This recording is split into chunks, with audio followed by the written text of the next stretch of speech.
Vamos dar início à nossa aula de resoluções de questões, né?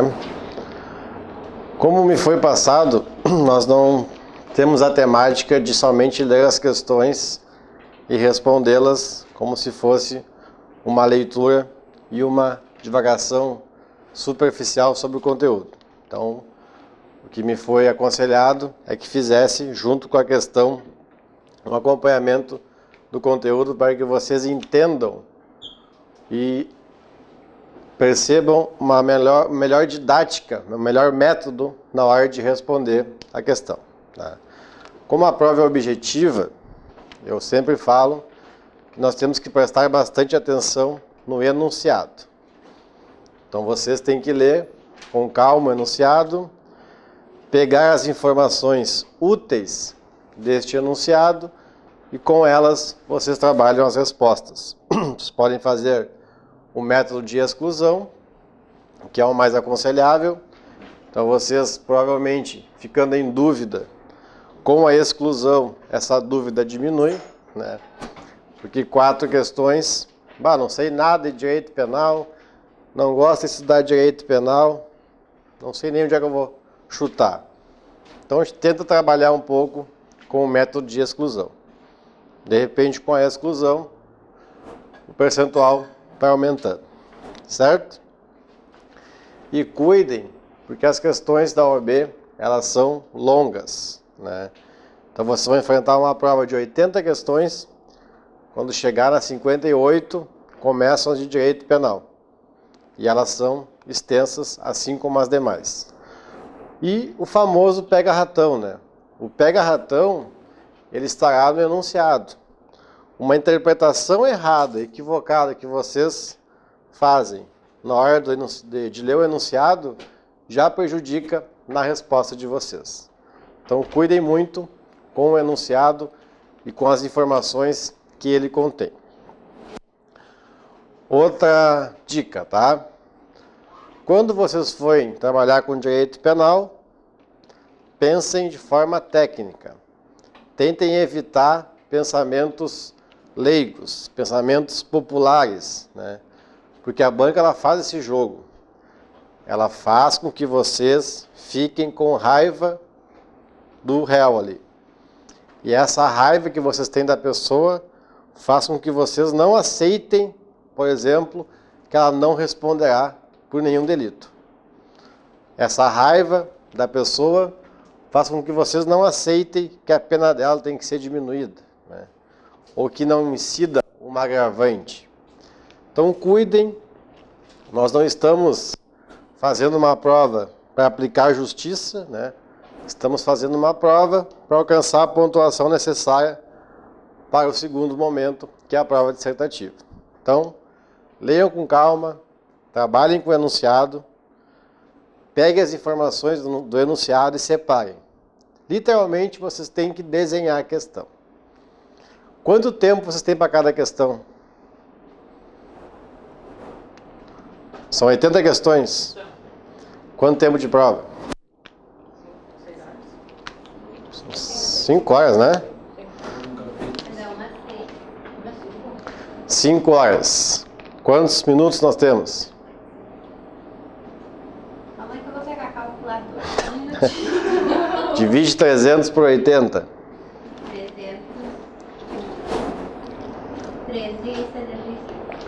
13? 13? Tá. Então, vocês têm 3 minutos, ponto 7, né? Não... Vai dar 3,4, tá? Vamos pensar em 3 minutos e 40 segundos para cada questão. E ainda tem que fazer o tipo técnico. Tá? Então assim, ó, a leitura do enunciado, ela vai já durar 1 minuto, né? Então vocês não podem perder tempo com divagações. A prova é objetiva. Porque o penal, ele é muito concreto, tá? Não é aquelas questões lá de tributário, empresarial, que tu não consegue visualizar ela. Tu não consegue personificar essa questão. O penal tu consegue. O penal expõe o nomezinho na Maria, o nomezinho no João, e tu já consegue até, né, sonhar com a cena. Tu consegue ver o enunciado na tua frente, tá? Isso aí pode nos perder, faz com que a gente perca tempo. Então, vamos focar no enunciado. O se, tá? O se não joga, o se não faz a prova. Outra coisa que não faz a prova. Mas como é que comprova isso daqui? Na prática, como é que vai provar isso aqui? Esqueçam a prática. A prática de vocês é o enunciado. Se não está no enunciado, não inventem. O que está no enunciado é o que vai determinar, tá? Então vocês têm 3 minutos e 40 segundos. 1 minuto para o enunciado, mais 1 minuto para ler de novo o enunciado e pegar as informações úteis, desenhando já a questão na folha, e vai sobrar 1 minuto e 40 para o chute, ou para a confirmação da resposta, tá? Isso que o penal ainda é mais tranquilo, porque se for alguma questão de constitucional, questão de direito civil, vocês podem ficar mais tempo nela, né? Penal tu consegue concretizar essa questão de forma mais rápida. Mas quando bate a dúvida, tu vai ficar ali um tempo naquela dúvida, né? Então temos que saber trabalhar com o relógio. Esqueçam como é que vai provar isso na prática. Esqueçam, isso nunca vai acontecer. Ah, mas quando é que vai acontecer uma situação dessa? Como é que tem essa prova toda? Esqueçam, tá? É óbvio que no processo do dia a dia não vai ter esses detalhes de provas que tem no enunciado. Então vamos trabalhar para uma prova objetiva. Ok? Eu trouxe aqui 10 questões que vão abarcar os conteúdos de concurso de agentes e aplicação da pena, né, que foram os conteúdos que me foram passados. Então, concurso de agentes é muito comum na prova da OAB e a aplicação da pena não é tão comum na primeira fase, mas também já tivemos várias questões nesse sentido. Isso aqui é uma questão típica do exame da ordem, né? O tamanho do enunciado. Então nós vamos fazer o quê? A gente vai ler o enunciado e vamos primeiramente identificar a questão de fundo, tá? Porque aqui eles contam a história de um furto, mas a resposta não requer o conhecimento do crime de furto. Ele requer conhecimento se há ou não concurso de agentes para o cometimento desse crime. Que quando o delito de furto for praticado por uma só pessoa, a pena é 1 a 4 anos. Se estiver presente o concurso de agentes, a pena passa para 2 a 8 anos, que é o furto qualificado. Então, o furto simples é possível a suspensão condicional do processo. Pena mínima 1 ano. Furto qualificado, 2 a 8 anos, não cabe a suspensão condicional do processo. Quando eu trabalho com concurso de agentes, eu trabalho com uma teoria, que é a teoria monista. Todos respondem pelo mesmo crime, na medida de sua culpabilidade, tá? Conforme o artigo 29 do Código Penal.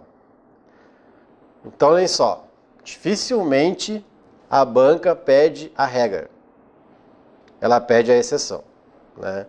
Então, se vocês pegarem o artigo 29, vai estar lá, todos respondem pelo mesmo crime, teoria monista. Então, se eu e mais outra pessoa, ou mais 2, 3 pessoas, praticarmos um furto, todos respondem pelo furto. Se nós praticarmos um roubo, todos respondem pelo roubo. Teoria monística, monista, teoria unitária. Certo? Então vamos fazer um pequeno resuminho aqui do concurso de agentes.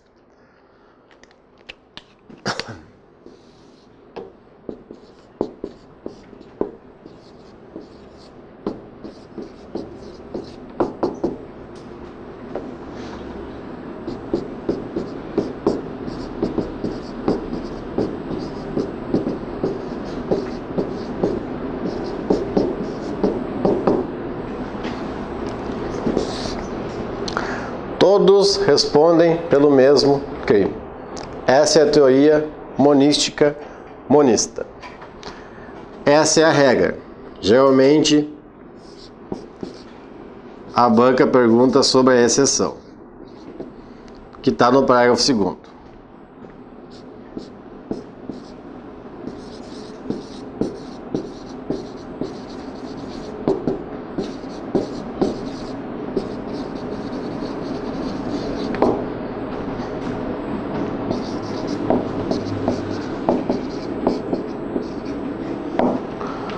Cooperação dolosamente distinta. Se a regra é que todos respondem pelo mesmo crime, o que significa a exceção? É uma situação em que estamos falando em concurso de pessoas, no mínimo 2 pessoas praticando o delito. Se a regra é que todos respondem pelo mesmo crime, a exceção é que um vai responder por um fato e outro responde pelo outro.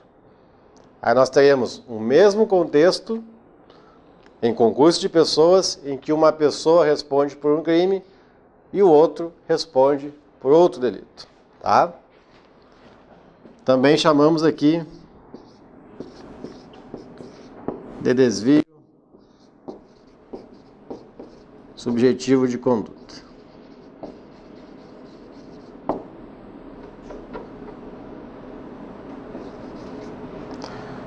Desvio subjetivo de conduta, tá? Já teve essa questão, já teve uma outra questão, mas a ideia é a mesma. A ideia é levar vocês para o concurso de pessoas e levar vocês ao equívoco de achar que todos respondem pelo mesmo crime, tá? Aí nós temos que trabalhar com a participação de cada um. A questão vai nos dizer o subjetivo de cada um, o elemento subjetivo de cada um, o dolo de cada um. E é esse dolo de cada um que vai nos determinar se o crime é um só ou se há 2 delitos, tá? Então vamos ler ali nossa questão número 1.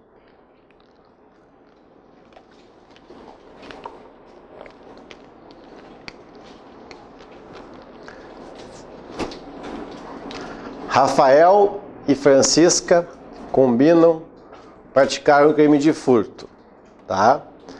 Se nós formos trabalhando essa questão e já desenhando ela, já coloquem lá o R, o F, setinha, furto, tá? Em uma residência onde ela exercia a função de passadeira. Olha o que eu estou dizendo. A banca está levando vocês a ficarem com raiva da Francisca. Porque ela trabalhava naquela residência e mesmo assim ela quer praticar um crime contra aquela residência, tá? Decidem então subtrair bens do imóvel em data sobre a qual Francisca tinha conhecimento de que os proprietários estariam viajando, pois assim ela tinha certeza de que os patrões de quem gostava não sofreriam qualquer ameaça ou violência. Qual é o fundamento para ter aquela expressão ali de quem gostavam?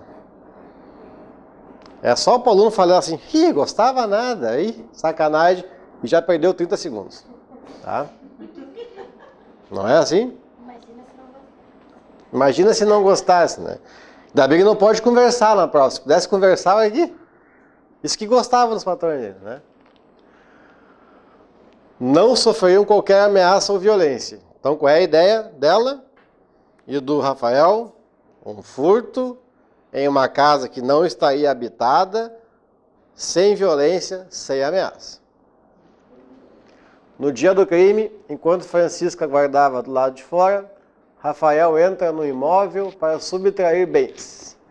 Ela, porém, percebe que o carro dos patrões está na garagem e tenta avisar o fato ao comparsa para que este saísse rápido da casa. Deu tilt ali.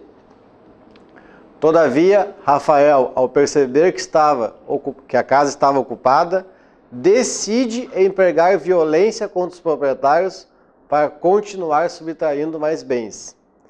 Descobertos os fatos, Francisca e Rafael são denunciados pela prática do crime de roubo majorado. Considerando as informações narradas, o advogado de Francisca deverá buscar. Né? Então, olhem só. Como que vai provar que ela tentou avisar ele? Isso é ela que vai dizer. Esqueçam isso, pessoal. Está escrito ali. Ela tentou avisar ele. O enunciado é o nosso processo. A gente vai decidir conforme enunciado. Ok? Rafael e Francisca decidem praticar um furto. Tranquilo? A diferença do furto para o roubo, basicamente, é que no roubo é emprego de violência e no furto não há esse emprego de violência. Pela teoria monista, todos respondem pelo mesmo crime ou não? Então, se eles entrassem na residência, se ele entrasse na residência, não houvesse ninguém que pegasse os bens, furto qualificado pelo concurso de pessoas. Só que aí a questão deixa bem claro que ela não queria violência ou ameaça e que ele decide empregar violência contra os proprietários. Desviou. Por isso que se fala desvio subjetivo de conduta. Eles tinham um dolo de furtar e ele desviou desse dolo e acabou praticando um roubo. Se eu ficar com a ideia que todos respondem pelo mesmo crime, Rafael e Francisca cometeram um roubo. Né? Vamos aqui para as alternativas. Qual vocês marcariam ali?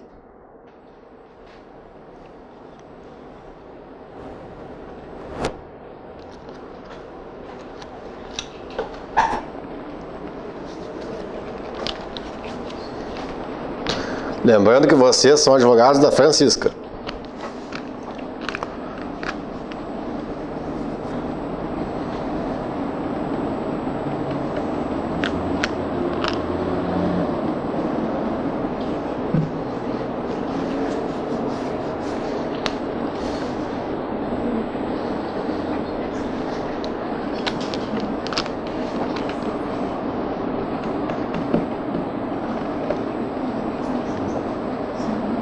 Letra A, pode ser ou não? Eu vou de letra A, porque ela queria cometer um furto e não roubo. Sua absolvição, tendo em vista que não desejava participar do crime efetivamente praticado?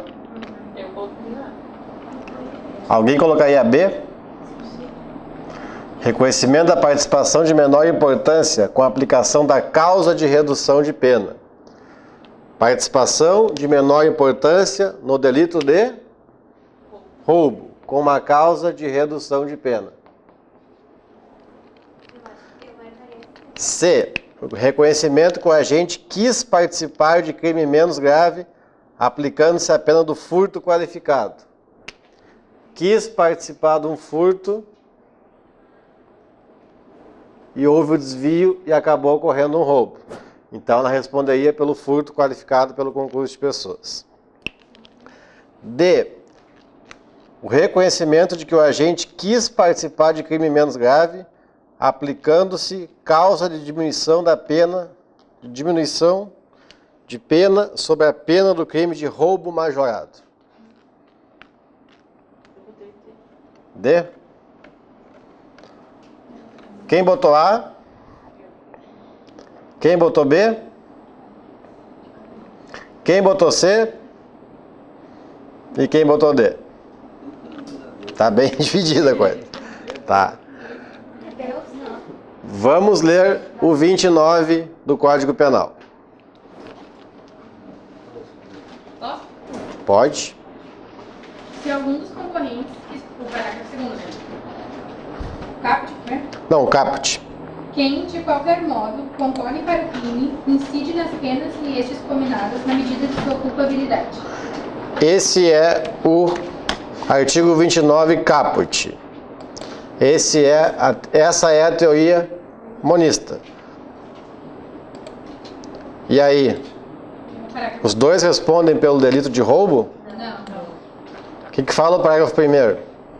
Primeiro, se a participação for de menor importância, a pena pode ser diminuída de 1/6 a 1/3. Se a participação for de menor importância, tá? A participação dela foi de menor importância? Eu acho que sim, porque ela tinha acesso à carta. Não tem nada de tipo. Caiu no pega-ratão da questão.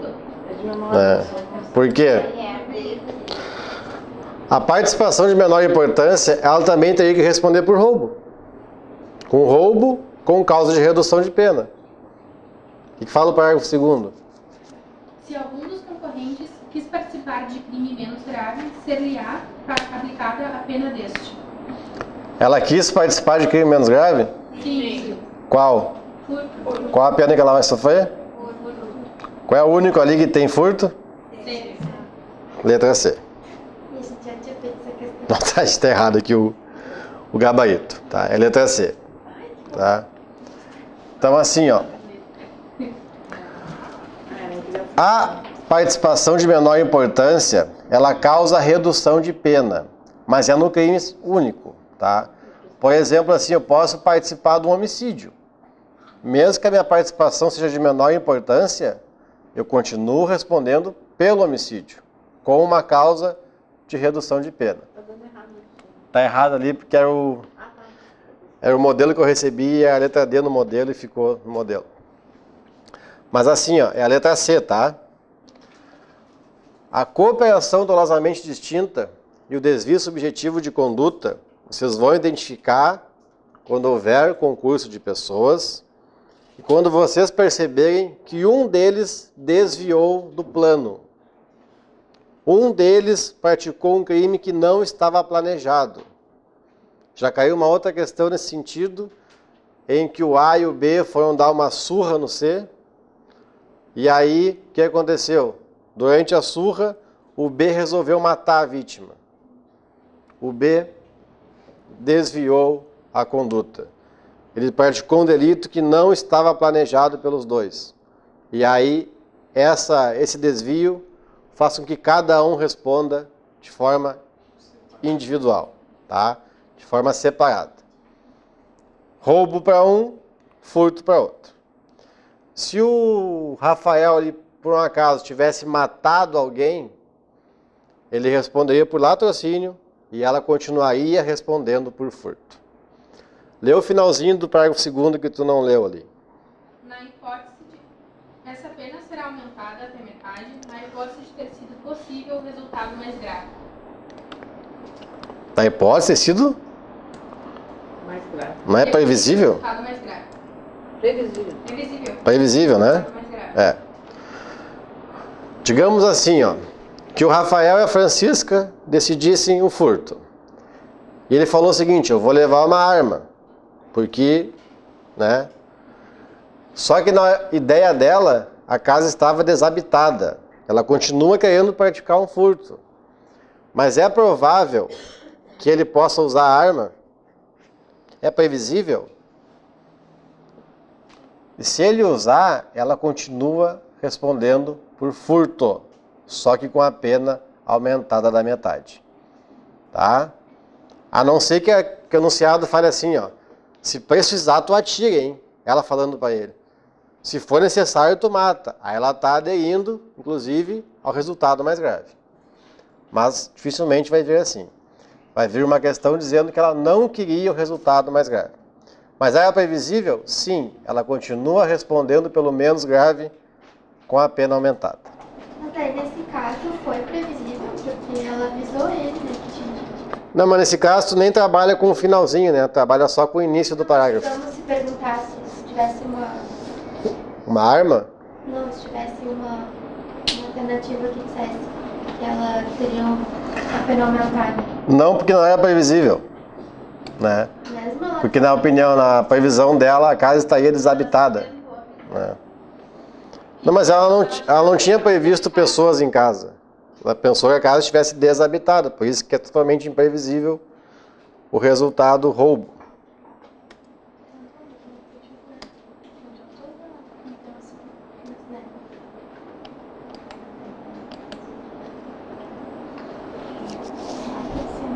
Tá, aqui não, aqui vai ser depois, tá? Vamos fazer um... Aqui.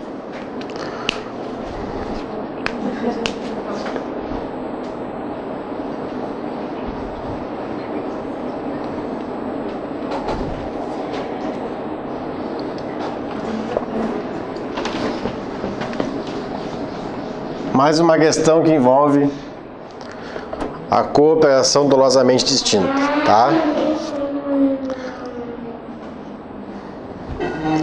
E olha só o que tem de informação inútil, tá? Amigos de infância. Tentem evitar polêmicas, tá?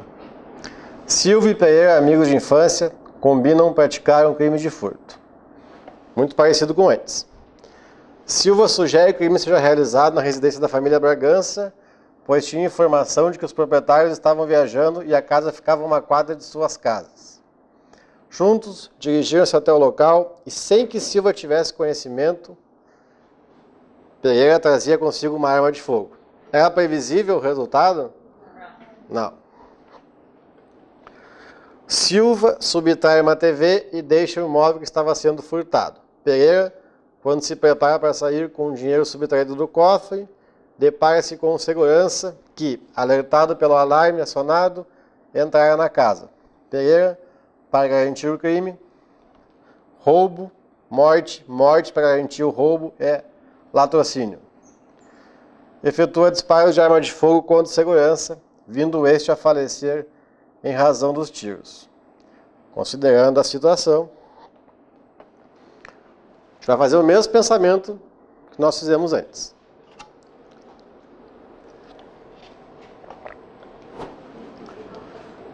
Só tem que desenhar Silva, né? Silvia.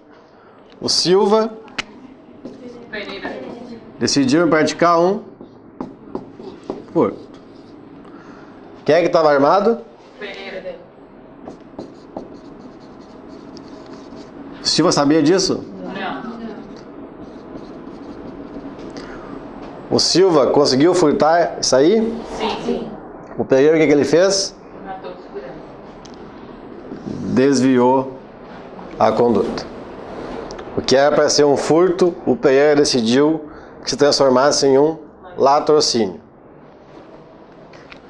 Silva será aplicada a pena do furto qualificado e ao Pereira a do crime de latrocínio.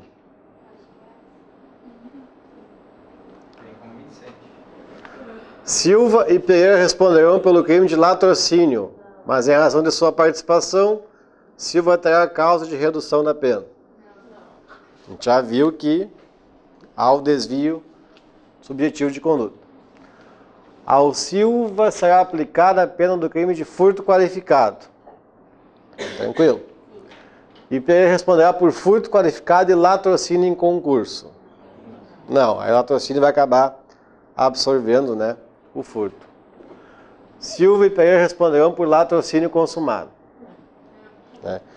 Isso poupa tempo, tá? Vocês identificando logo que há um concurso de pessoas, que há esse desvio, tudo que eles respondem pelo mesmo, vocês já riscam, né?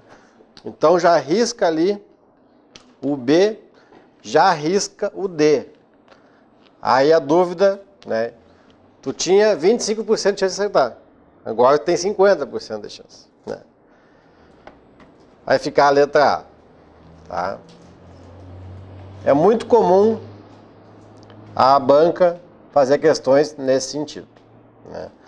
Só que aqui na aula parece tranquilo, aqui na aula parece fácil. Por quê? Porque a gente está acompanhando a explicação com a questão. Esse texto a gente lê rapidinho, mas na hora tem que ler com calma, tem que ler com cautela, tentar desenhar a questão, tá? Vocês vão fazer uma questão que fale sobre prescrição. Tem que desenhar ela. Tem que fazer a linha do tempo e trabalhar com as datas. Se a questão fala a idade, separa a idade da pessoa. Se a questão fala data do fato, separa a data do fato. No dia tal foi publicada a sentença condenatória. Anota isso. Essas informações que vocês têm que colocar no desenho de vocês. Ok?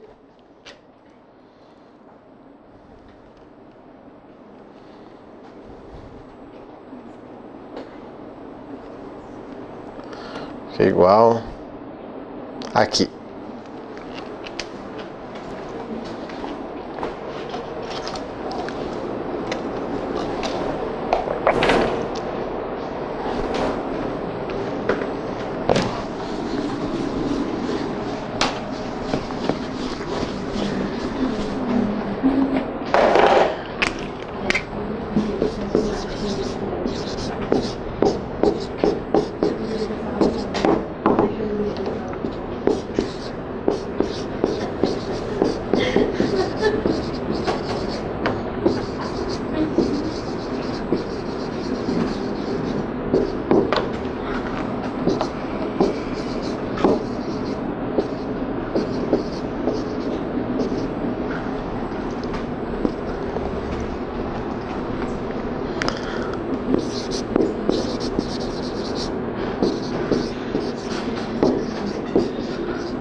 Tem uma questão que duas pessoas decidem praticar um crime, né?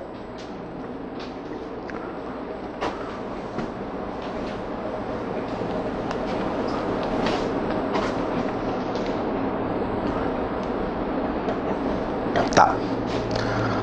Eu tenho que identificar se existe ou não concurso de pessoas, tá? Porque se há concurso de pessoas, em regra, respondem pelo mesmo delito, salvo a exceção que nós comentamos antes. Mas se não há concurso de pessoas, eu posso não responder por nada, tá? Então, eu tenho que prestar atenção nos seguintes requisitos: pluralidade de condutas e de pessoas. Então, tem que ter duas ou mais pessoas, cada uma praticando uma conduta. Cuidem, tá? Porque a conduta não é só ação. Ela pode ser também omissão. Foi o que a Maria Joaquina fez, né? Ela se omitiu. Acho que ela deixou a porta aberta. Não precisa o acordo prévio, tá? Ela estava vinculada subjetivamente com... Qual o nome do cara? Fernando, tá? Eu não necessito de um acordo prévio, basta esse ajuste, basta essa aderência. Ela aderiu à conduta do Fernando ao saber que ele queria praticar um furto. Ela deixou a porta aberta para facilitar a vida dele, então ela contribuiu para a prática desse crime. Só que ele foi lá e pedalou a porta dos fundos e não utilizou a facilidade que ela havia deixado para ele. Aí vocês vão ficar com raiva dela, porque ela trabalhava na casa e mesmo assim queria ferrar com os patrões. Esqueçam isso aí. Eu quero saber se ela cometeu o crime.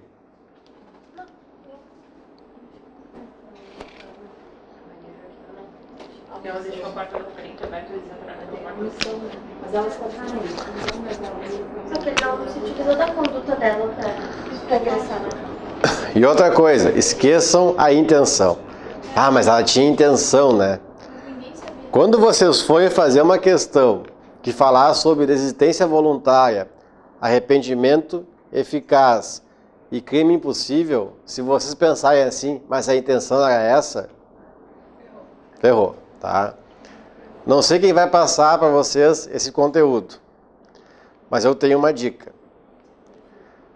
Se houver uma questão que fale sobre desistência voluntária, arrependimento em crime impossível ou crime impossível, a única coisa que vocês não podem fazer o X é onde se diz tentativa. Tá? Olhou tentativa, me cobrem depois. Porque dificilmente, olha, só se for muita sacanagem da banca, colocar a tentativa. Tu vai ler a questão, tu vai pensar, é tentativa, mas te segura e não faz o X lá. Tá? Por exemplo, dou um tiro na vítima, na hora de dar o segundo, quer saber? Não vou dar mais. Tá com sorte hoje e vou embora. A pessoa fica lá agonizando, vai para o hospital e sobrevive. Qual é o crime que eu pratiquei? Lesão grave. Dá vontade de falar o quê? Tentativa de homicídio. Mas não falem isso. Fiquem só na vontade. Nós temos uma desistência, tá? Então, esqueçam tentativa quando estiver falando sobre iter criminis, tá? Percurso do crime. Aqui, no concurso de pessoas, também esqueçam a intenção. Trabalhem com os fatos. Vamos lá para os requisitos. Maria Joaquina, empregada doméstica de uma residência, profundamente apaixonada pelo vizinho Fernando. Então nós temos a Maria Joaquina e o Fernando. Sem que este soubesse, escuta sua conversa com uma terceira pessoa acordando o furto da casa em que ela trabalha durante os dias de semana à tarde. Para facilitar a conduta do Fernando, ela deixou a porta aberta. Então nós temos duas pessoas e temos duas condutas. Ela aderiu à vontade do Fernando. Tem o liame subjetivo. Durante a empreitada criminosa, sem saber que a porta da frente se encontra destrancada, Fernando e seu comparsa arrombam a porta dos fundos, ingressam na residência e levam os objetos. Tranquilo? Vamos às alternativas. Maria Joaquina responderá pelo quê? Missão de socorro. Socorro de quem?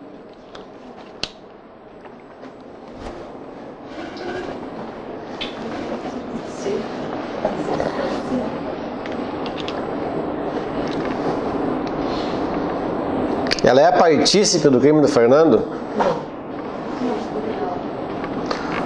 Eis que contribuiu de alguma forma para o sucesso da empreitada? Deverá responder pelo furto qualificado? Não deverá responder por qualquer infração penal, sendo a sua participação irrelevante para o sucesso da empreitada criminosa? Omissão de socorro. Isso aqui não... Acho que faltou criatividade para o examinador. Põe aí estupro. Tá, vai. Tem pluralidade de condutas, tem pluralidade de pessoas, tem liame subjetivo, mas não tem relevância causal. Façam o juízo hipotético de eliminação. Nexo causal é quando uma causa já é um resultado. Se eu tirar essa causa, o resultado desaparece, ela é causa do resultado. Se eu retirar essa causa e o resultado continua, ela não é causa do resultado. Vamos excluir a conduta da Maria Joaquina. O resultado continua? Então ela não deu causa ao resultado. E quem não deu causa ao resultado não responde pelo resultado. Então a letra C é a correta. Tá? Então esqueçam a intenção, esqueçam que ela é funcionária do local, não fiquem com raiva dela. Aceitando ou não, ela nem vai ser absolvida, porque nem processo vai ter. Ela não responde penalmente por essa conduta. Ok? Essa aqui sim é um teste, tinha que ter colocado essa aqui antes até. É um teste para vocês conhecerem bem uma questão da ordem. Se vocês não ficarem com raiva da Sofia e da Lara, né? Só uma largada já dá.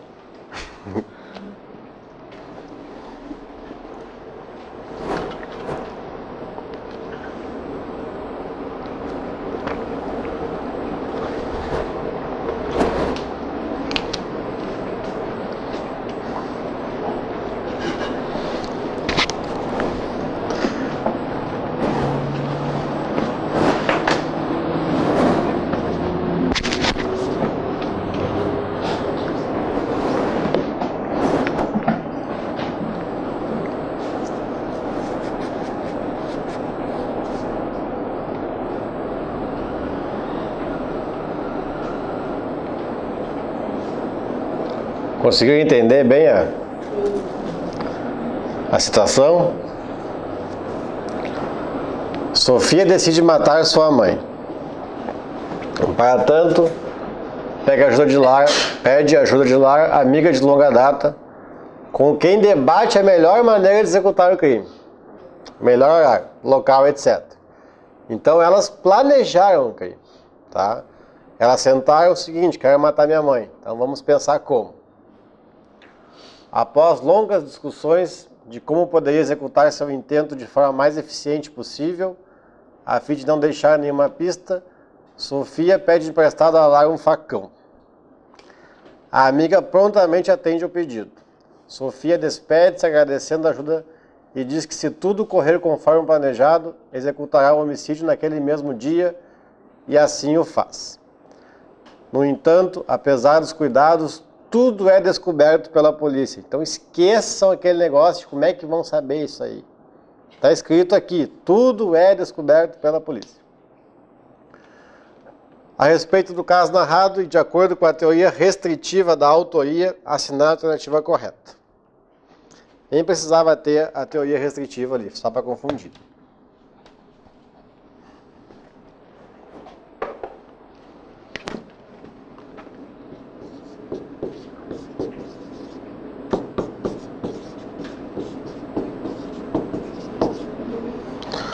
O que está escrito autor e partícipe, tá? Para evitar...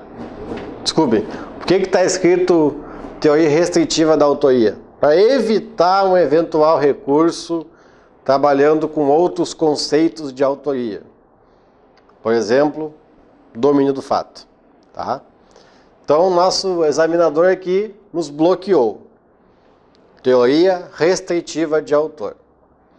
O que fala a teoria restritiva de autor? Autor é aquela pessoa que pratica o verbo do tipo. Qual é o verbo que ela praticou ali? Matar. Quem é partícipe? É aquele que contribui com o autor, mas sem praticar o verbo. Se ele praticar o verbo, também é autor. Então ele concorre para a prática do delito sem praticar o verbo nuclear do tipo. Ele pode prestar auxílio moral, com induzimento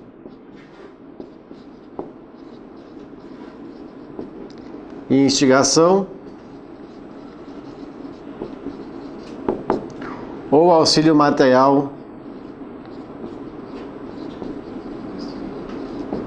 com instrumentos para execução delitiva, tá? Que é o caso aqui. Então, pela teoria restritiva de autor, a banca me diz isso. Quem praticou o verbo ali?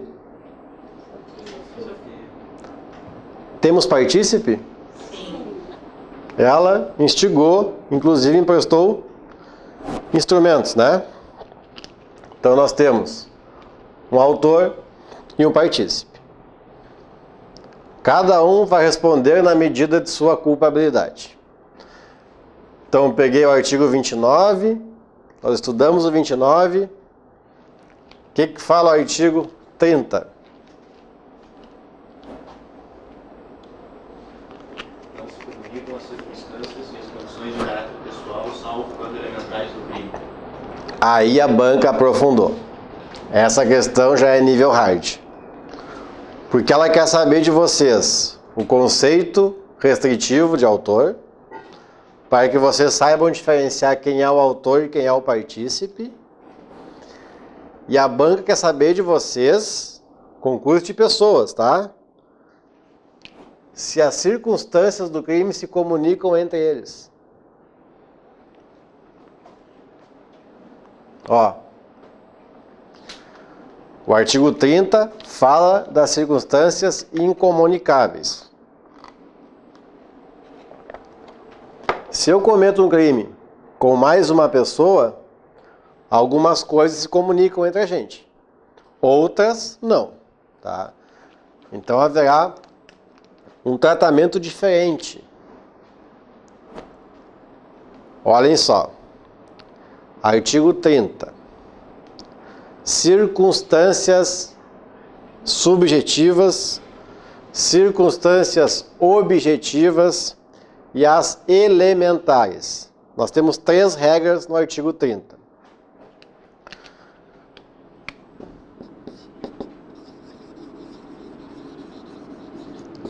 As elementares são dados essenciais da figura típica. Sem esses dados, o crime é desclassificado por uma outra conduta ou ele se torna atípico, tá? Por exemplo, assim, ó, eu posso ir embora do verbo jurídico e levar esse microfone, tá? Que está sob minha posse, minha detenção, seria apropriação indébita. Agora, se eu trabalhasse no serviço público, sendo funcionário público, e levasse esse microfone, em razão da elementar funcionário público, o meu crime ele é de peculato, tá? Dados essenciais, as elementares. Eu, funcionário público, convido a senhora Mara para praticarmos um delito. Seguinte, Mara. Horário de almoço, eu vou estar na repartição. Tu encosta na janela e eu te alcanço o computador. E tu sai correndo.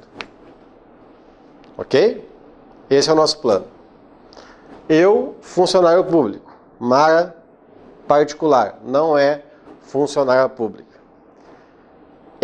Temos concurso de agentes ou não? Pluralidade de condutas, de pessoas, liame e relevância causal. Temos concurso de agentes. Respondemos pelo mesmo crime, eu e ela? Ser funcionário público é uma... O que fala o artigo 30? Não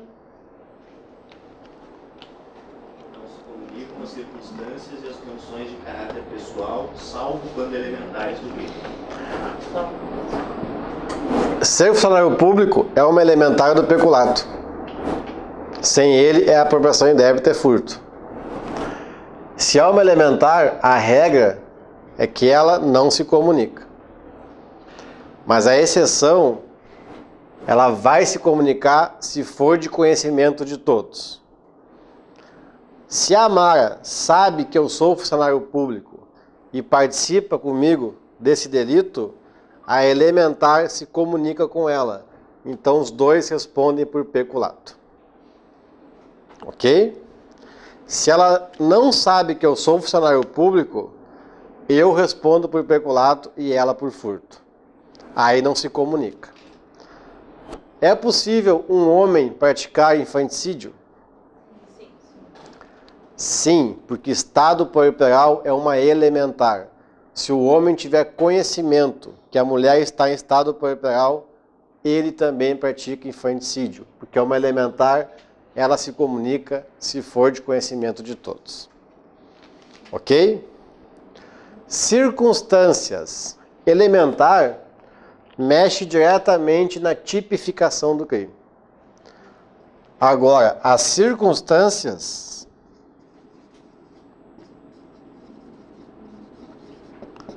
elas não alteram a tipificação do crime. As circunstâncias, elas têm uma consequência: modificar a pena, tá? Ela não vai modificar o crime, ela vai modificar a pena. Circunstâncias pessoais dizem respeito ao agente.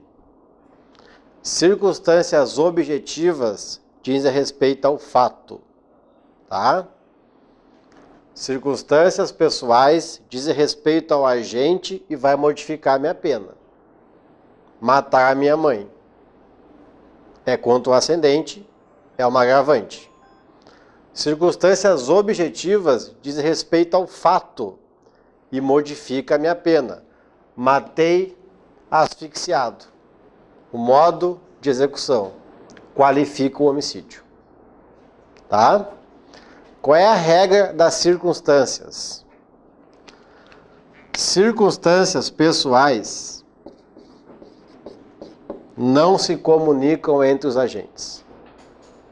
Circunstâncias que diz respeito somente à pessoa não se comunica com a outra. Tá? E as circunstâncias objetivas, elas se comunicam se forem de conhecimento de todos. Tá? Vai lá e mata ele. Temos 2 pessoas e um homicídio. O que foi lá matou asfixiado. Ah, mas eu pedi para te matar. Não para te matar asfixiado que qualifica o crime. Então não comunica. É simples para mim, qualificado para quem usou asfixia.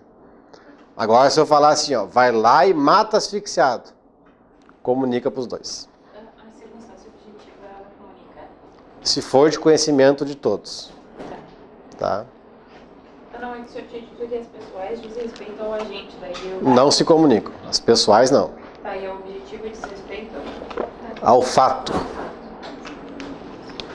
Agora leiam. Lembram da questão? Sofia pegou lá. Leiam as alternativas.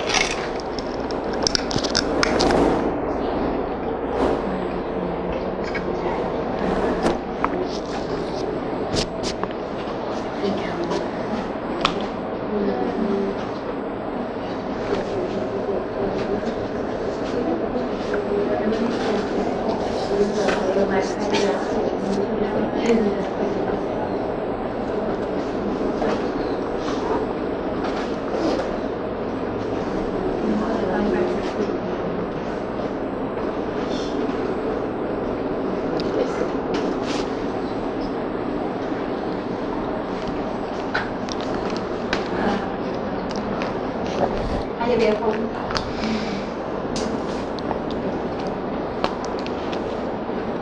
Quem chutaria A?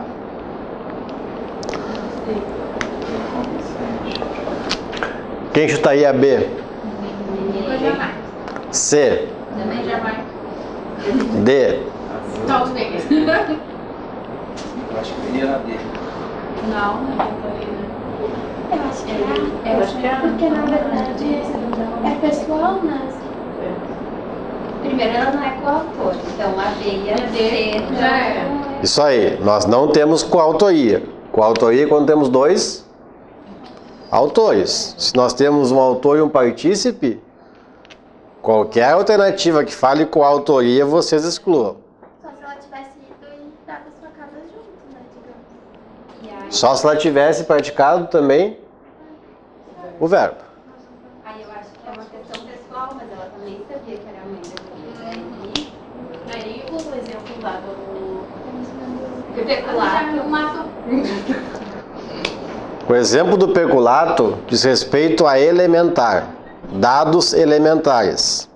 Ser funcionário público é um dado elementar.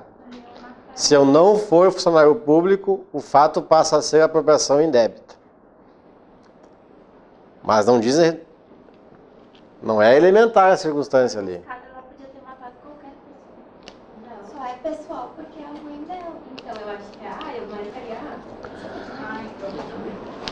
Sofia, autor do delito, deve responder por homicídio com agravante de o crime ter sido praticado contra a ascendente. A de baixo é igual, né? Só muda o finalzinho. E a Lara? Ela é a partícipe. Tranquilo. Mas tem agravante por ser contra a ascendente ou não? porque não era ascendente dela. A relação mãe e filha é pessoal? E se é uma circunstância pessoal, se comunica? Não. Então não. Então a Lara responde por homicídio na qualidade de partícipe sem agravante. Porque agravante é uma circunstância pessoal. E circunstâncias pessoais, subjetivas, não se comunicam. Ok? Dá vontade de aumentar a pena ou não? Não? Ela sabia que era mãe, auxiliou, deu o facão, amiga de longa data, está implícito que conhecia a família, mas é uma circunstância pessoal, subjetiva, não se comunica. Ok? Cuidem com a questão do peculato, tá? Se eu fosse chutar ou montar uma questão, eu tenho que fazer 5 questões para uma atividade. 5 questões inéditas eu vou fazer no carnaval. E eu vou judiar aqui. Eu vou montar no artigo 30. Quem vai fazer isso aí? Hã? Quem vai fazer as questões lá vai ter que saber o artigo 30. Né? Porque tem bastante regrinha.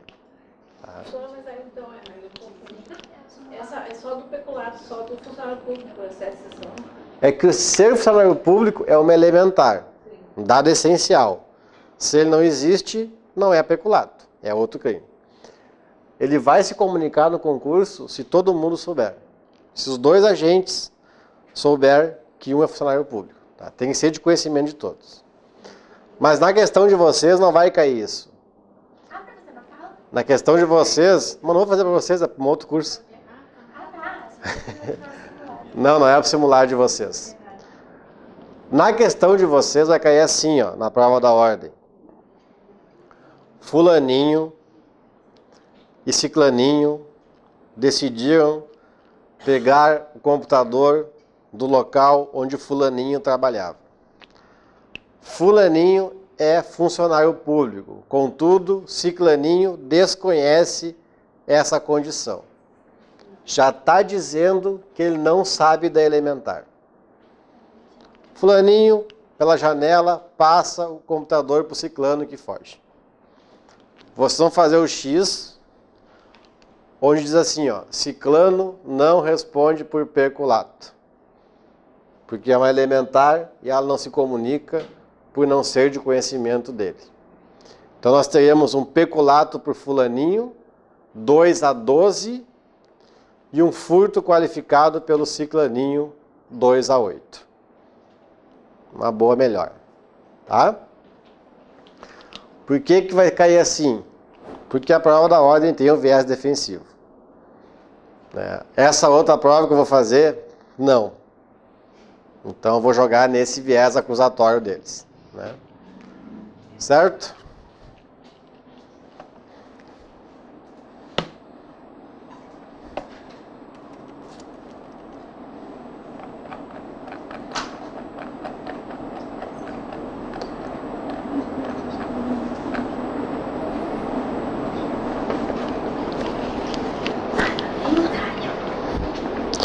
Mudamos o assunto agora.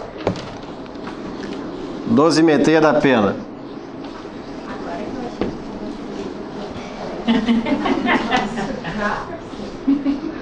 A gente tem pouco tempo, né?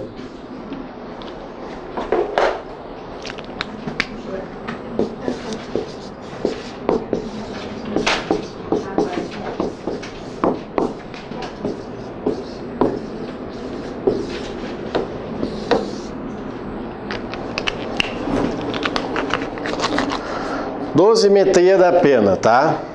Um tópico até na nossa aula é a reincidência. Então, a gente vai trabalhar com o cálculo da pena, método trifásico.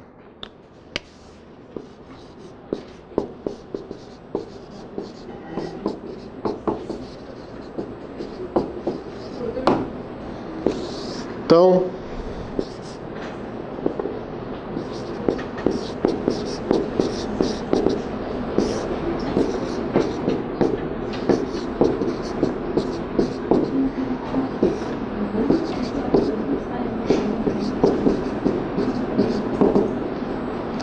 método trifásico de aplicação da pena. Mais comum na prova de vocês é a segunda fase.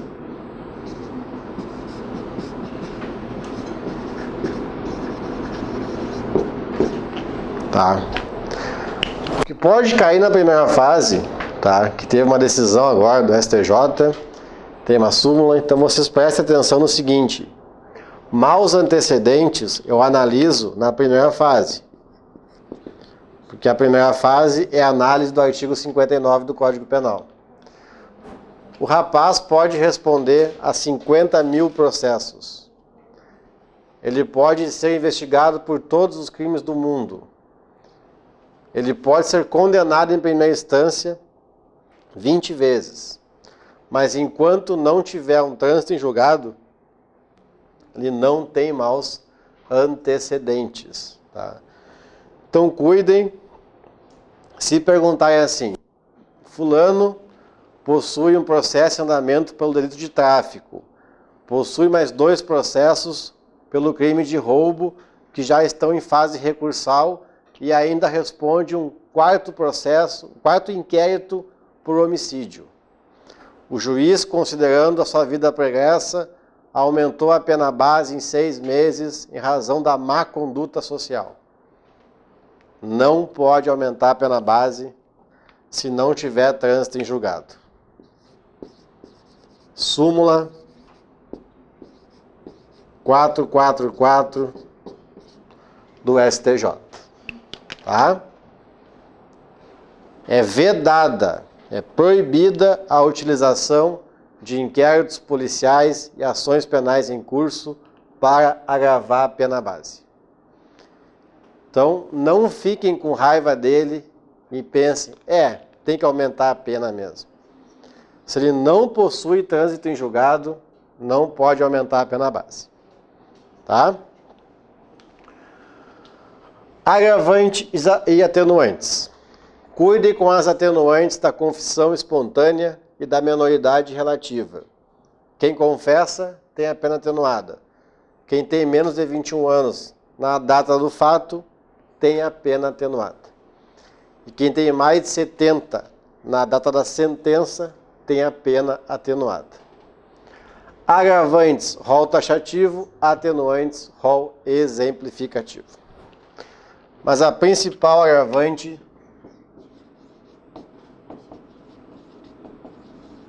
é a reincidência. Vamos fazer um teste para saber como vocês estão com a reincidência. Vamos para a questão.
Conseguiram ler? Temos 3 pessoas, né? Caio, Mário e João. Mário, tá? Desculpem, Caio possui uma condenação por delito militar próprio, deserção, transitado em julgado. Condenação definitiva, tá? É trânsito em julgado, tá? Cuidem disso. Condenação definitiva é trânsito em julgado. Mário possui uma condenação anterior com trânsito em julgado, por crime comum.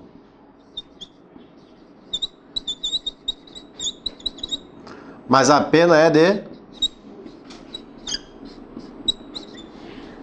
Aqui a pena é privativa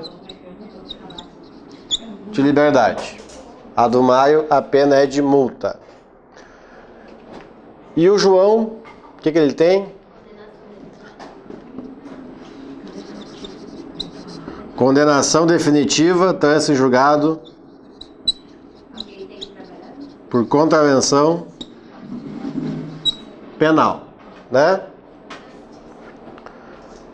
Isso, a pena privativa de liberdade.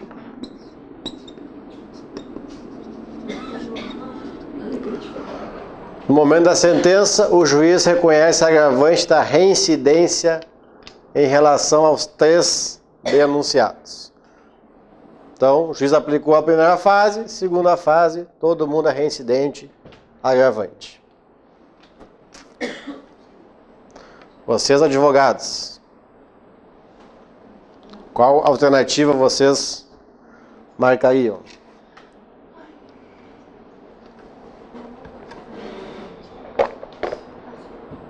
Eu gosto só do Mário.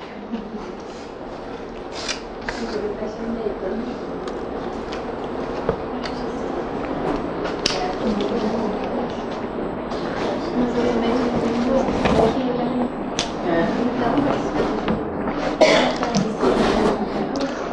Fizeram o desenho?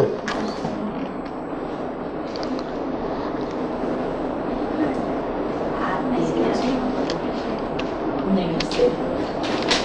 Eu achei que era só uma cabeça.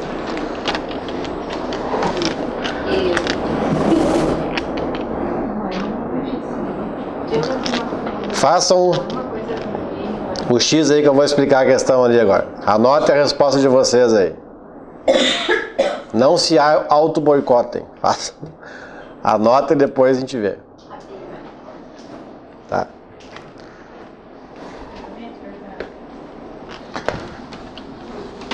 O que eu tenho que saber para responder essa questão? Saber o que é? Reincidência.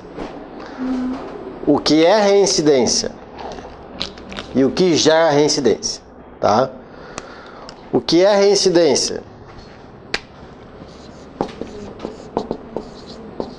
É quando a gente pratica um novo crime depois de transitar em julgado, condenação por crime anterior. Tá? Quando a gente pratica um novo crime após ser condenado no Brasil ou estrangeiro pelo crime anterior, com trânsito em julgado pelo crime anterior. Certo? Alguém aqui tem uma condenação com trânsito em julgado por crime anterior?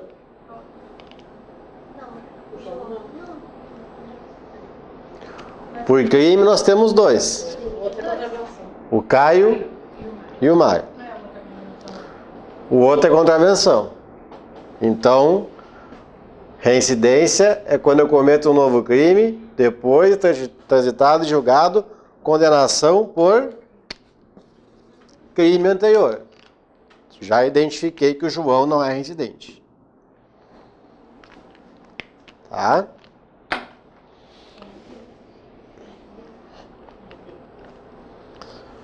Agora, pessoal, algumas condenações não geram reincidência. Quais? Artigo 64 do Código Penal.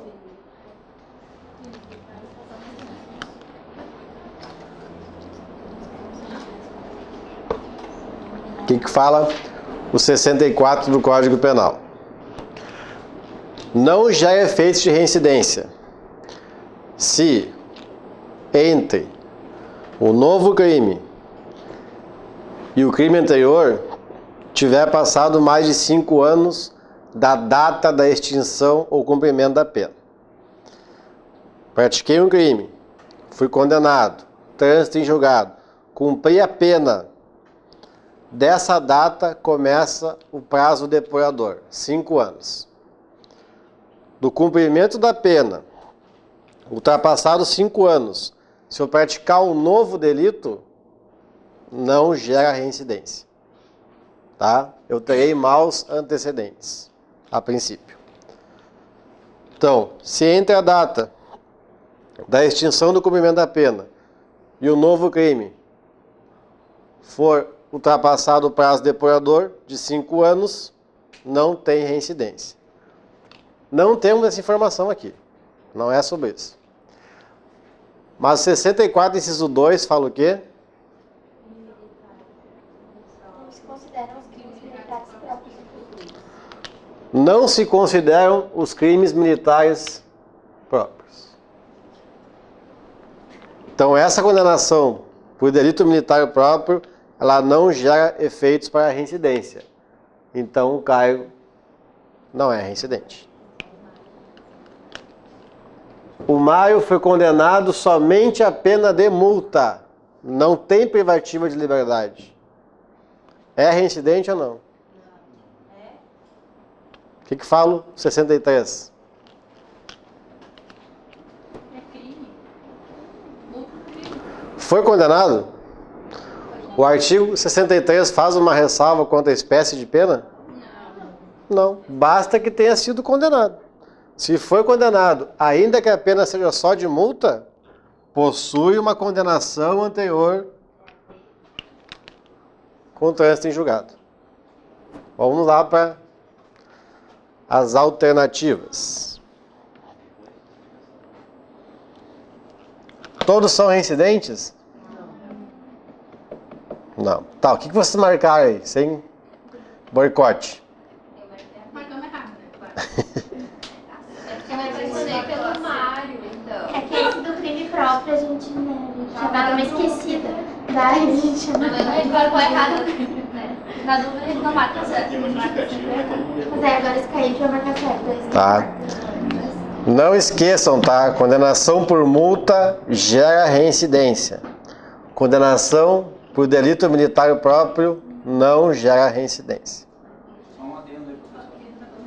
Digamos que o Marco tivesse cometido ali, é bem discrepante a pergunta, mas encaixa no momento.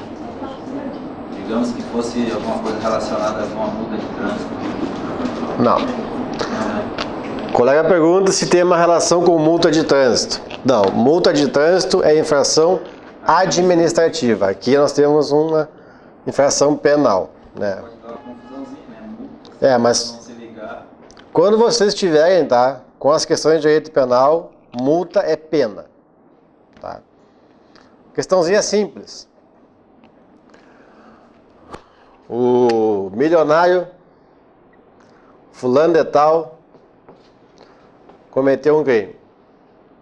Foi condenado com trânsito em julgado a 10 anos de prisão mais 100 dias multa. Tá? Aí ele recebeu a informação que transitou em julgado a sua condenação, que ele ia baixar o presídio. O que acontece? O milionário tem um ataque cardíaco e morre.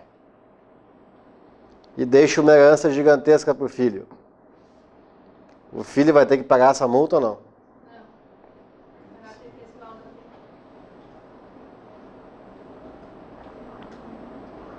Nenhuma pena passará da pessoa do condenado. Quem é que foi condenado? Ele morreu? Extinta a punibilidade. Multa é pena. E se é pena, não passa para ninguém. Senão o filho tem que cumprir cadeia também.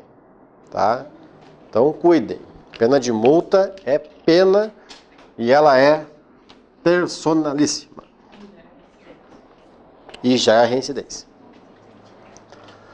Vamos lá. Ô professor, só uma ressalva ali na questão. Se ele tivesse cometido o crime antes e depois a contravenção penal, daí seria reincidente? A gente vai chegar lá. Primeiro vamos aqui. Porque pode acontecer de ser invertido, né? Praticar um crime e depois a contravenção penal. A gente já vai chegar ali. E pode acontecer também de duas contravenções. Tá? Daí já. Letra A está errada então, né? Poderá buscar o afastamento da agravante em relação a Mário. já que somente Caio e João são reincidentes. Por isso que é importante fazer o desenho, porque é tanto nome que tu vai confundir, tá? O Mário, ao contrário, ele é o único reincidente, né? Poderá buscar afastamento do agravante em relação a João, já que somente Caio e Mário são reincidentes. Poderá buscar afastamento do agravante em relação a Caio e João, já que somente Mário é reincidente. Então essa é a certa, né? Só ele é reincidente. Os outros possuem condenação? Sim, mas essa não serve para reincidência e essa não serve para reincidência. Ok?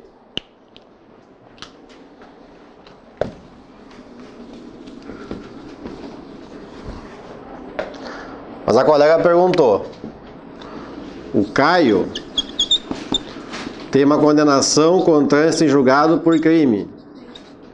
Depois pratica uma contravenção. Ou então, o Caio possui uma condenação com trânsito em julgado por contravenção. Depois pratica outra contravenção.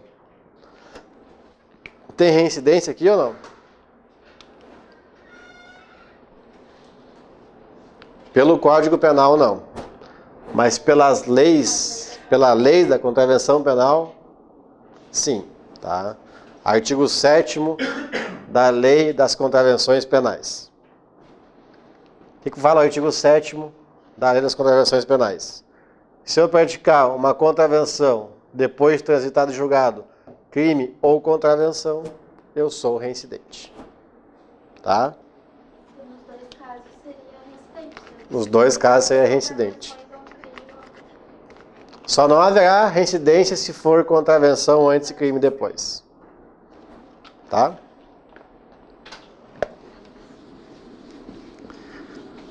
E não esqueçam, tá? Os 5 anos começa a contar da data da extinção da pena. 2005, fui condenado a 10 anos. Sou reincidente ou não? Cumpri 10 anos de cadeia. Saí. Hoje, pré-carnaval, os ânimos se alteram, eu mato um. Sou reincidente ou não? Ele terminou de cumprir a pena em 2015. Porque o prazo começa a contar depois que acaba a pena. 2005, 10 anos, mais 5. Tá? Então não confundam isso daí. Certo?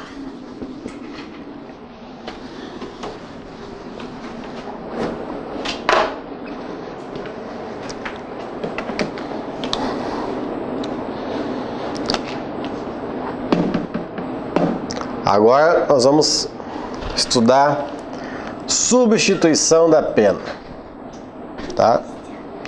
Substituição da pena privativa de liberdade por penas restritivas de direitos. Então deem uma lida boa ali na questão.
Entendeu a questão?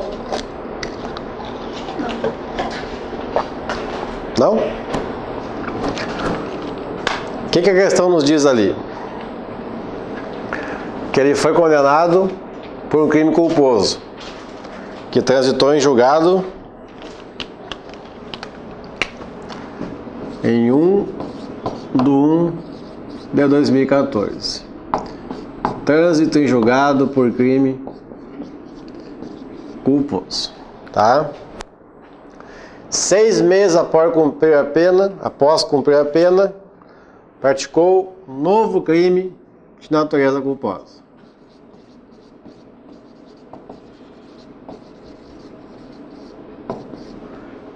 Tá? Não aceitou os benefícios e o juiz aplicou a pena para ele em 11 meses de detenção, não admitindo a substituição por restritiva de direitos, em razão da reincidência. Considerando que os fatos são verdadeiros e que o Ministério Público não apelou, o advogado, sob o ponto de vista técnico, deverá requerer. Ele é reincidente ou não? Reincidente ele é, né? Ele tem uma condenação com trânsito em julgado e praticou um novo crime.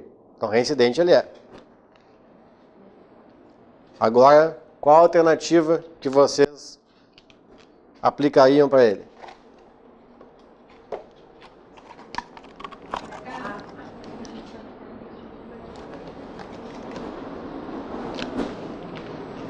Ele pegou pena de detenção só. 11 meses de detenção.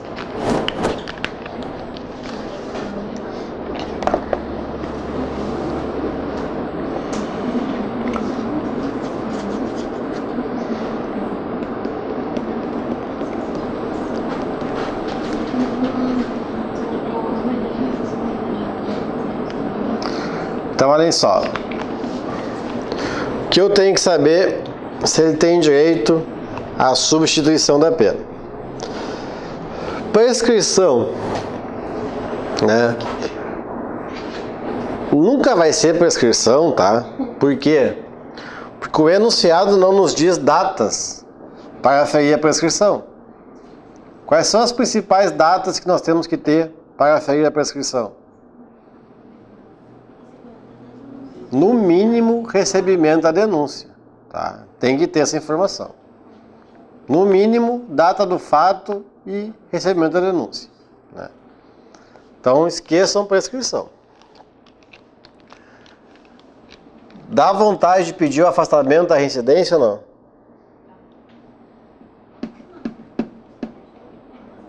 não? Não? Não deu vontade? Tá, então não. Né? Por quê? Porque ele tem condenação. Se é por crime culposo, não interessa. Ele tem condenação. Aí eu fico em dúvida entre a substituição da pena privativa de liberdade por restritiva de direitos ou a suspensão condicional da pena.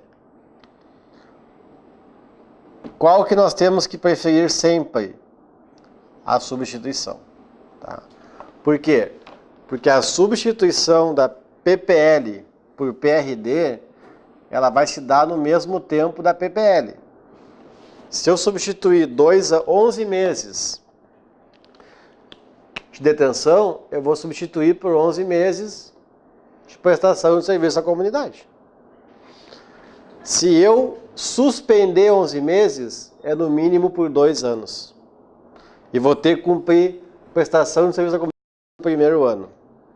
Então a suspensão ela é mais grave que a substituição. E por ser mais grave, nós, advogados, não vamos pedir isso para o nosso cliente. Tá? Então, eu vou preferir substituir a pena privativa do que suspender a pena. Tá?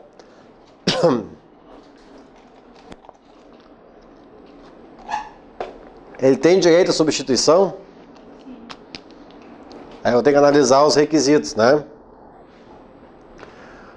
Pena 4 anos, tá?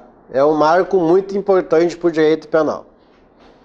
Ele permite a substituição da pena, ele permite cumprir a pena em regime aberto, né? Então ele permite não ter prisão preventiva, tem que ser crimes que ultrapassem 4 anos e tal. Tem violência ou ameaça a pessoa? Não falava, né?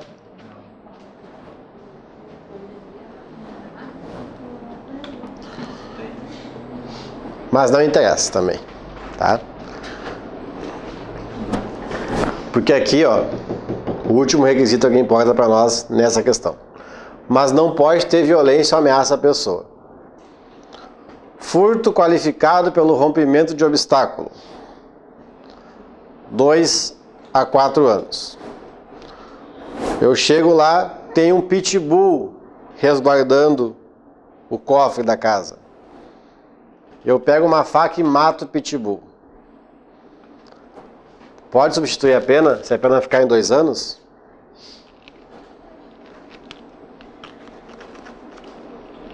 Tem violência? Ou ameaça a pessoa? É a pessoa, não o animal, tá? Cuidem, tá? Porque a banca pode fazer esse pega-ratão com vocês. Trazer um delito de maus tratos a animais, que a pena é 3 meses a 1 ano, e o juiz não substituir em razão da violência. Vocês vão pedir a substituição, porque só não há substituição se a violência for contra a pessoa. Por mais que vocês não consigam aceitar, o animalzinho não é uma pessoa, tá? Ainda. Então, não esqueçam disso. Tinha reincidência em crime doloso? Não, né? Qualquer que for a pena, se o crime for culposo, tá? Se for um homicídio culposo e a pena fique mais que 4 anos, substitui, se eu preencher os outros requisitos. Porque quando o crime for culposo, cabe a substituição qualquer que seja a pena, desde que eu não seja reincidente em crime doloso. Preencheu esse requisito, qualquer que for a pena, no culposo pode substituir. Aqui é 11 meses por crime culposo, então cabe a substituição. Qual é o foco da questão? É diferenciar substituição da suspensão, tá?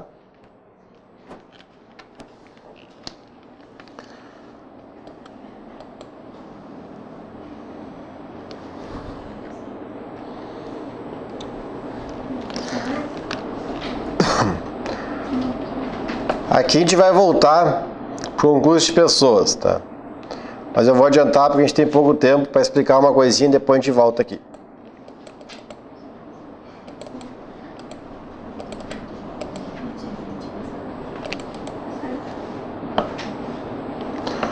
Olhem só.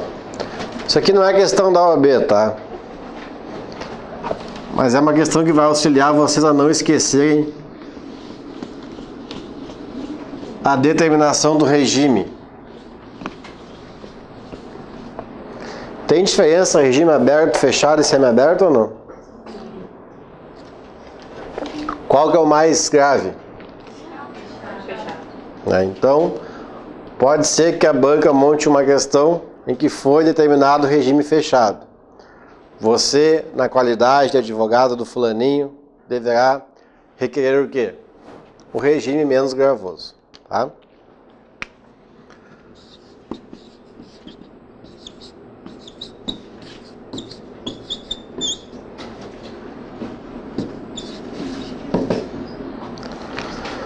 Olhem só.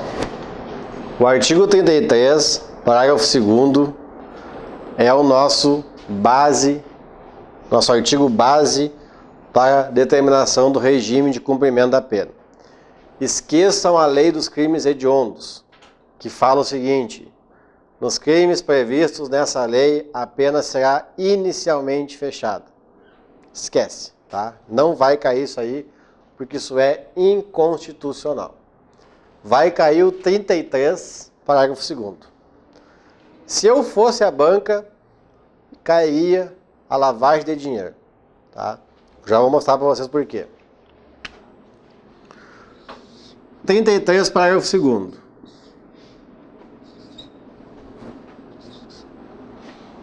Acima de 8 anos. Fechado, mais que 4, igual ou menor a 8. Semiaberto, igual, menor que 4. Essa é a regra quando o réu não for reincidente. Tá? Não é reincidente o réu, essa é a regra. Qual é a pena por delito de estupro de vulnerável? 217-A do Código Penal.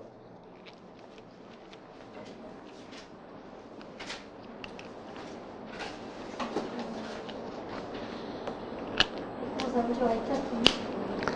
8 a 15. Igual ou inferior a 8. Semiaberto. Mais do que 8. Fechado. Rapaz foi condenado por estupro de vulnerável. Pena: 8 anos. Qual é o regime? Dá vontade de colocar no fechado? Sim. Mas é semiaberto. Tá? Mas é um delito grave? A gravidade pode mudar o regime de cumprimento da pena? Não, tá? Tem uma súmula, a 718 do STF, tá? Ela vai falar que não é a motivação idônea para agravar o regime, a gravidade abstrata do crime. Então, por ser grave, não pode mudar o regime. Então, essa é a regra, tá? Se o réu for reincidente, aí vai para o regime subsequente, aí é assim, ou fechado direto. Eu entendo, lendo o Código Penal, se ele é reincidente, vai ser sempre fechado, tá? Mas sempre fechado é ruim para o nosso cliente lá na hora da prova, né? A gente vai trabalhar com uma súmula.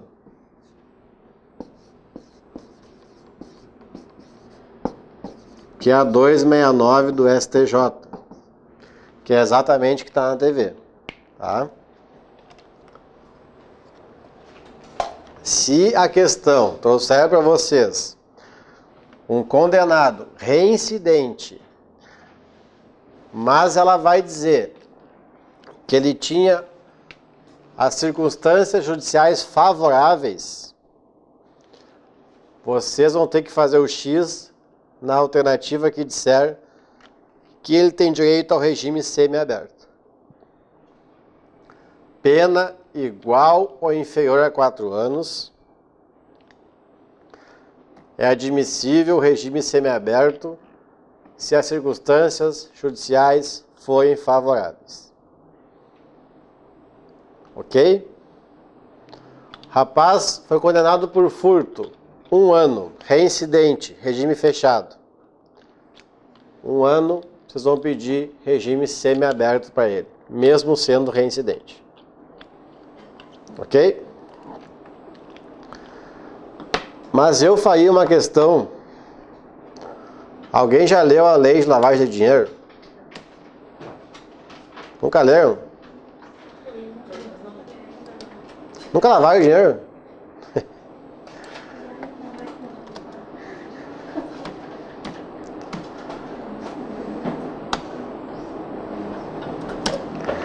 Essa lei, tá?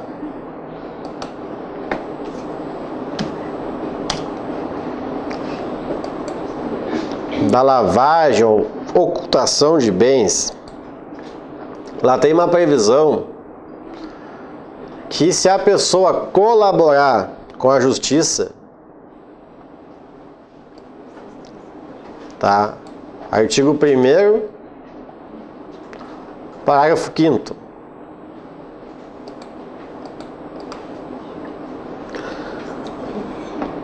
Olhem só, a pena poderá ser reduzida de 1 a 2/3 e ser cumprida em regime aberto ou semiaberto. Qual é o artigo? Primeiro, parágrafo 5º da Lei 9.613. Facultando-se ao juiz deixar de aplicá-la ou substituí-la a qualquer tempo por deixar de aplicá-la, por pena restritiva de direitos, se o coautor ou partícipe colaborar espontaneamente com as autoridades. Então, a boa e velha colaboração premiada. Então, a questão vai espalhar isso aqui, ó. Fulaninho respondendo com mais 3 pessoas pelo crime de lavagem de dinheiro, prestou esclarecimentos que conduziram à apuração das infrações, à identificação dos autores e à localização dos bens e dinheiros, valores, objetos do crime. Vai espalhar isso no enunciado. E o fulaninho, mesmo assim, foi condenado a 10 anos. Vocês vão requerer o quê? Regime semiaberto. Tá? Aberto ou semiaberto. Geralmente vai ser o semiaberto. Então é possível uma mortificação do regime para quem colabora com a justiça somente nos casos da lavagem de dinheiro. Tá? Dificilmente virá uma questão com lavagem de dinheiro. Porque é um crime que não é muito comum, né? Tem na faculdade, não é muito debatido. Mas preste atenção, porque se o colaborador esclarecer os fatos, localizar o dinheiro, ele tem benefícios, tá? Então, vocês podem requerer ao juiz a modificação do regime e podem requerer a substituição da pena. Certo?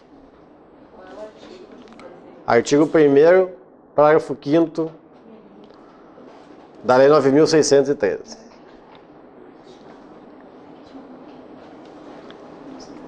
Ok? Então, para finalizar, vamos à questão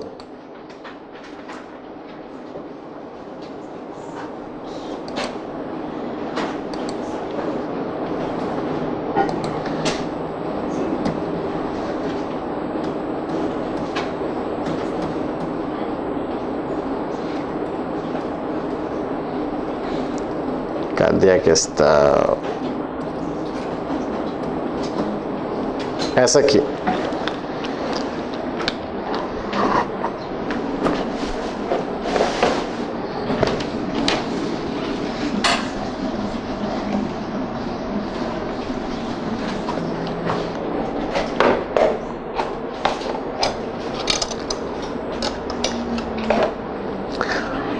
Uma coisa só, tá? Ainda tinha no nosso conteúdo medida de segurança, mas eu não encontrei nenhuma questão da OAB com medida de segurança, tá? O que vocês devem cuidar com a medida de segurança? Que nós temos a súmula 527, que diz que o tempo da medida de segurança não pode ser superior ao máximo da pena em abstrato. STJ, 527 do STJ. Tá? Medida de segurança é aplicada ao inimputável perigoso. Então esse inimputável vai para o IPF. E pelo Código Penal, a internação é por tempo indeterminado. Não se aplica o Código Penal, vamos trabalhar com a súmula. Se ele praticou um furto, vai ficar no máximo 4 anos internado, que é o máximo pela pena em abstrato do furto. Ok? Essa questão aqui eu achei um nível bem difícil, tá? Que é o que está acontecendo com a prova da ordem. Não está fácil o exame da ordem, está cada vez mais difícil. Então vamos tentar desenhar a questão, tentar separar a conduta de cada um para trabalharmos as alternativas. Felipe sempre sonhou em ser proprietário de um veículo de renomada marca mundial. Quando soube que uma moradora de sua rua tinha um dos veículos de seu sonho em sua garagem, combinou com Caio, sempre tem um Caio, né? E Bruno, de os dois subtraírem o veículo, garantindo que ficaria com o produto do crime e Caio e Bruno iriam receber determinado valor. Então, contratou o pessoal, né? Não contratou, mas deixou bem entender. Tá? Tem concurso de pessoas, né? Ele induziu o Caio e Bruno, então ele é partícipe, todos respondem pelo mesmo crime. Após receber o carro, Felipe o leva para sua casa na praia, localizada em outra cidade do mesmo estado em que reside. Os fatos são descobertos e o veículo é apreendido na casa de veraneio de Felipe. Considerando as informações narradas, é correto afirmar que Felipe deverá ser responsabilizado pela prática do crime de Felipe, tá? Prestem atenção, que já excluiu os dois. Tá? Felipe pediu que o Caio e o Bruno furtassem o veículo e levassem para ele. Deu uma graninha para os caras.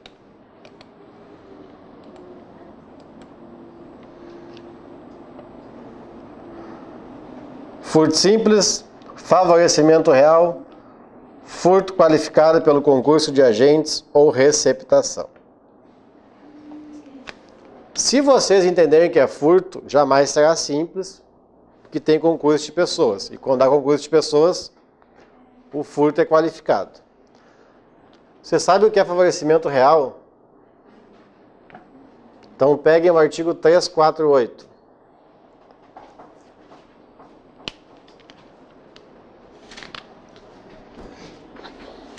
Acho que é o 349 agora, não me lembro.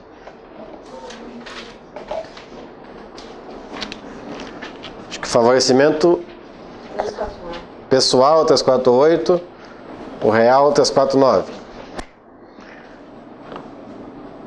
Que fala o 349? Uhum. 349 fala: prestar a criminoso, fora dos casos de coautoria ou de receptação, auxílio destinado a tornar seguro o proveito do crime.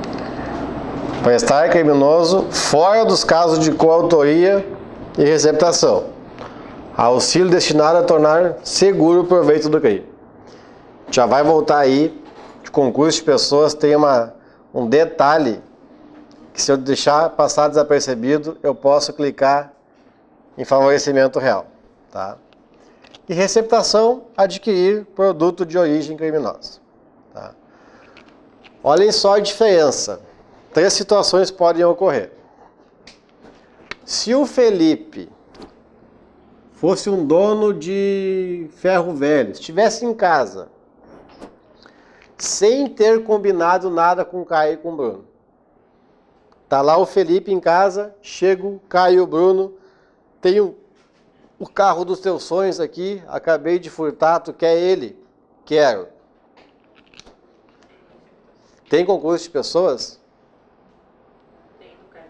Com o Caio e o Bruno, mas com o Felipe tem? Não, porque ele não tem liame subjetivo. A conduta dele não é antes, ela vem depois, tá? Então eu teria aqui receptação para ele e furto qualificado para os dois aqui. Ok? Segunda hipótese. Felipe está em casa, na praia. Chega o Caio e o Bruno. Felipe, seguinte, roubei esse carro, deixa ele na tua casa, amanhã de tarde eu venho buscar ele.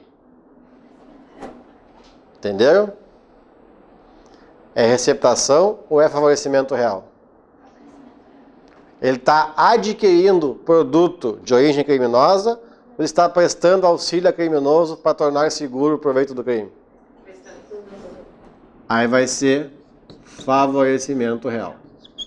e eles continuam no furto qualificado. Agora, se o Felipe encomenda um carro, a conduta dele tem relevância para o fato? Sim. Tem pluralidade de condutas? Tem relevância causal? Aí temos concurso de pessoas para o furto. Tá? Então, seria furto qualificado pelo concurso de agentes. Professor, daí ele, no caso, o favorecimento real e a receptação, a conduta do Felipe foi posterior, né? Posterior. Tá? Qual é a diferença do favorecimento real e da receptação? Ele não tinha dolo de ficar com o produto. Só queria tornar seguro o produto para depois eles lá buscarem. Já caiu na questão, essa questão na prova de vocês há muito tempo. Acho que lá em 2015 acho que caiu. Acho que mais tarde até. Contava a historinha, só que a resposta era favorecimento real. E um monte de gente foi em receptação. Tá? Receptação não, eu quero o produto para mim. Favorecimento real, eu quero tornar seguro o produto do crime. Caio e Bruno assaltam alguém e saem correndo, com a polícia atrás. E eu abro a porta da minha casa e falo, se esconde aí. Tem concurso de pessoas para o assalto?